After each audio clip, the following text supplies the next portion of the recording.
What's up, Scyushi Squad? We back again with some more Trove Delves, and today we're going to be talking about the Draco, or Dracolyte, as the game actually calls it. I always just call it the Draco.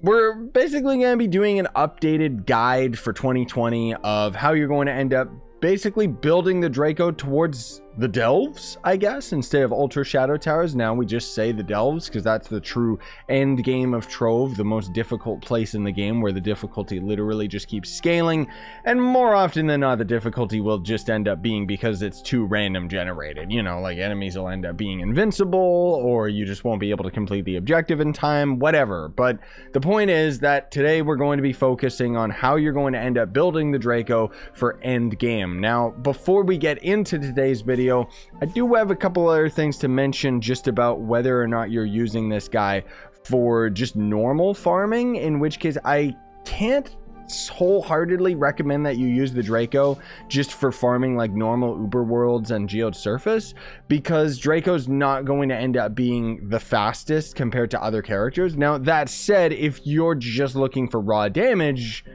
Draco's fine. If you have a Knight subclass ability, you can get, the Knight to 30 kpr, 35 kpr, and you'll end up having a decent amount of movement speed on a mount. You can get it to 130 if you have 35k, but the point is that you will be able to just decimate enemies even when you're in U10, dude. Like, you can definitely end up maining the Draco, but again, most of all, today's video is going to be focusing on the Delves themselves, because the Delves are one of the biggest reasons why Draco has just become a big forefront character. Like, Draco was always powerful, but now more than ever, because he's one of the strongest, if not the strongest character to end up using in the Delves, everybody's all about him. So I thought we would end up doing an updated tutorial on that. Now, before we get into talking about gem stats, talking about your gear, talking about your ally and stuff like that, I do want to mention, if you guys are new to Trove and you find my videos helpful for whatever reason, you can always use that sign up link that's down in the description, and then anything you end up buying out of the cash shop, I'll make a percentage of it. It's an awesome way that you can support me just by literally playing the game. So why not? And then otherwise, let's get into it. So right now I'm rocking like a full set of Crystal 4 gear, which ultimately is going to end up being really, really luck based, because you have to be in the Delves and blah, blah, blah. I already have tutorials on all of that stuff. But more importantly, in terms of survivability, I always like to go for Death Defying Vial. You can use other vials, but Death Defying is just going to end up being your best bet. Other vials will actually be viable, excuse the pun, with Draco, because Draco's actually a really tanky character on top of having high damage, which is the thing that I like about him so much, because I kind of move towards lazy efficiency rather than operating at full capacity all the time. So I'd rather just get something done over the course of hours, and Draco is perfect for that, because you're literally just standing there, throwing your bombs down, casting, I want to make sure the biom's closed, casting your fire. With your clash driven ability, your bombs will always guaranteed drop these little Draco babies. You can have 6 of them at a time, and you're going to be needing to do that while also spamming your right click and using your ult pretty much on cooldown. And ultimately, that's going to end up being how you'll optimize your damage to the maximum potential with the Draco, which is cool. So anyways, for me, I like using Death Defying. You can use others. Conjurer's Vial is really good just for normal farming, just because you'll regen vials while you're using your Magic Find and stuff. But ultimately, if you are true endgame Delves, these enemies should end up destroying you, and most of all because there's only really 2 builds in Trove, which is either tanks or DPS, and Draco falls under the the latter, the DPS, so you pretty much are not going to end up having any health, and if you have too much health, then you honestly aren't building the character correctly. So then you can also end up using, you know what, let me fix this for you guys right here. There we go. So I'll have myself over here so you guys can actually see the stuff that I'm doing. But anyways, Arcane Emblem is just, obviously you gotta use that just because it's gonna optimize your damage, and then I like using Unyielding just because of the survivability, but Chronomatic is probably going to end up helping for damage overall, just because you'll be able to use your ult that much more. It doesn't matter as much for somebody like the Draco, because for the most part, you know, your ult is going to end up being good damage, but I would rather have the invulnerability frames of unyielding. That's just me, though. You don't have to. Other ones I've heard people have success with is the minion allies. So, you know, using the one that's based on magic damage, the evil eye, that's it. I never use this thing, so I don't know which one's which, but you know, you can end up doing that. You can use Sure Strike if you don't have 100% crit hit, but once you do, then of course you want to swap off of Sure Strike for sure.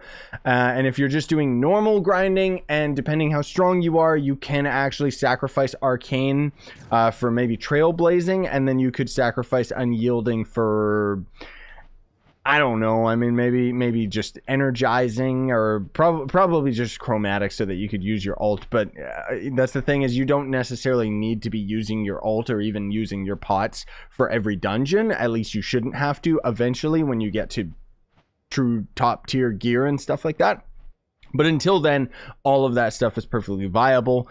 For the banner, I mean, I can't say anything specific, honestly speaking. I'm always just using my inert geode banner just because I like getting the resource. But if you're just going for light value, just get your torches from geode surface Leviathan bosses.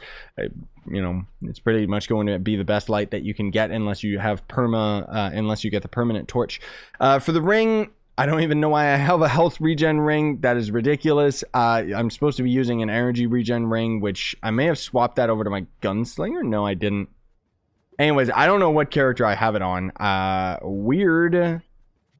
Very, very weird. I'll figure that out another time. But yeah, for an energy regen, I'd go for an energy regen ring, just because then you'll be able to spam your babies like pretty much all the time. I guess you don't have to. It's not like mandatory. You can very easily just use a magic find ring just because you want more magic find. For the stats, I like to focus on second stat, or in Crystal Gear's case, third stat. Let's just call it second stat for all intents and purposes. You can get movement speed for your second stat if you want. Otherwise, you can get crit damage for your second stat as well, because attack speed is not going to end up affecting the Draco's damage output, because it's just going to be a constant stream of fire rather than actually being based on your attack damage. I'll talk about the gems in a moment, but I guess I should summarize the stats that you're going to kind of be aiming for, and you'll just kind of work from there. So for your magic damage, anything over 100,000, I'd say you're in good hands. So get to 100,000 as your base, and then just keep increasing upon that. For your crit hit, obviously you want that at 100%, and for your crit damage, I'd say maybe 1,000% to start, maybe 1,200, 1,400 for the starting tier, and then just kind of work from there, you know. But anyways, let's talk about the gems themselves. So for the gems, we'll ignore the cosmic gems for now. We'll talk about those in a minute, but just keep in mind that right now I want to talk about the empowered gems, and then just your lesser gems. Okay, so for your empowered gems, just a pro tip that I like to do, if you can afford it, is you try to always end up getting your class gem ability to end up being the same elemental type, just so that you can very easily swap your gems from one character to another. Pretty much all of my class gems are the air elemental empowered gem, so that I can constantly swap all of my lesser gems and all my other empowered gems to other characters without dealing with problems with that. So for your empowered gems, pretty much the stats that you want to go for on all of them is just 2 pearls into magic damage, 1 pearl crit damage, and then crit hit on all of them. That's usually what I do. It's just a really good rule of thumb. And then for the lesser gems, it's a 3/3 ratio, where 3 lesser gems are going to end up having the exact same stats that I just mentioned, while the other 3 gems that you have, let me show you, are going to end up having 2 pearls crit damage, 1 pearl magic damage, and then crit hit. Now, once you end up getting 100% your crit hit, any extra crit hit that you have, you can obviously just cycle off of your gems to get yourself some more max health. But I mean, this is pretty much the best way that I've found to optimize damage. There's very subtle differences. Like sometimes you might see people saying, oh, you gotta, you know, this isn't perfectly optimized. You gotta change like this stat or that stat.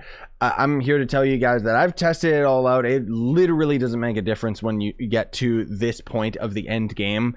I could literally change my gems around and maybe, you know, I'd get like 1,000 more damage or something like that, and we're not talking about in the delves, we're talking about just surface stuff, so it really doesn't matter. You know, to me that's just like a small argument, but if you want to go and figure all that stuff out, well, then why are you even watching this video? So then for the cosmic gems, they're going to end up being different. You are strictly going to end up getting all of them to be 3 pearls into light. Now, with the lesser gems, the lesser cosmic gems, it's going to be a lot easier just because you should end up finding these a lot more commonly if you're just grinding geode surface. And so because of that, what I like to do is just level a gem up to 15. And if it didn't end up rolling with all 3 stats into light, I usually just scrap it. That's what I always do. And you'll end up getting most, if not all, of your cosmic air gem dust back just because of the way that Trove works with gem dust. It's very weird, but anyways, try to end up getting 3 light, and just because you need that, and then crit damage, magic damage, obviously, and then for the empowered cosmic gem, this is where it's a little bit more important to not only get the exact same stats, but go for Berserk Battler. So Berserk Battler is pretty much the best cosmic gem that you can get in the game, because as you end up doing damage to enemies, or is it just doing damage or killing them? Damaging enemies, yeah, okay, so it's just damaging them, but it'll basically end up increasing your light stat value by 750. So the entire end game of Trove is all about this light stat value. Okay, pretty much, like, in order to end up soloing U10, I'd say you have to have, like, I don't know, anywhere from like 6,000 to 7,000 light. Maybe at 5,000 you'll be able to do it with other people. But generally speaking, you know, there's just certain light values that you're gonna have to have that I honestly wish that the game would have it as a tool tip right here, because the power rank requirement doesn't really matter for geode surface nearly as much as the light value. Same with the delves. The delves does a very, very weird thing where it takes your power rank into consideration, but it doesn't actually consider your stats, let alone the light value that you have. So that's why you can usually end up finding a lot of people that you'll be playing with in the delves, just frankly speaking, aren't strong enough to handle it, because they just may end up being 30k power rank, but they have like 0 light. It's just weird how the game ends up figuring that into account. But anyways, woo! Thanks for watching, gamers. That should pretty much have you covered for absolutely everything about the Draco in terms of just taking them out into the delves and stuff like that. Again, I like to use the Knight subclass ability just because I like having that movement speed, including in the delves. This way, I don't really have to be 100% reliant on my base movement speed, which even with maxed out Crystal 4 gear is still going to end up being at 102 movement speed, which is nice. But so long as you end up using your mounts, I always just like using a Knight. I'm slowly working on getting my Knight to 35 kpr just so I have 130 movement speed. But if you're just going for damage, probably just Lunar Lancer. Usually it's your best bet just because it's going to end up increasing a lot more damage when you end up turning all gigantic and big. But there's quite a few other class gem or subclasses, sorry, that you can end up just kind of using and experimenting with, just because Draco's kind of a weirder card compared to most of the other you know, classes in the game, just because it's one of the few that isn't really affected by attack speed. I'm still working on the other class videos. Obviously, it's not that these videos are necessarily complicated. I just kind of be in the right headspace. So I hope that I delivered that for you guys today. Smash like, sub for more, buy the merch you want to support the channel, and have yourselves a great day. Actually, this is a Gonda shirt. This is actually Trove merch. This isn't mine. Bye, guys.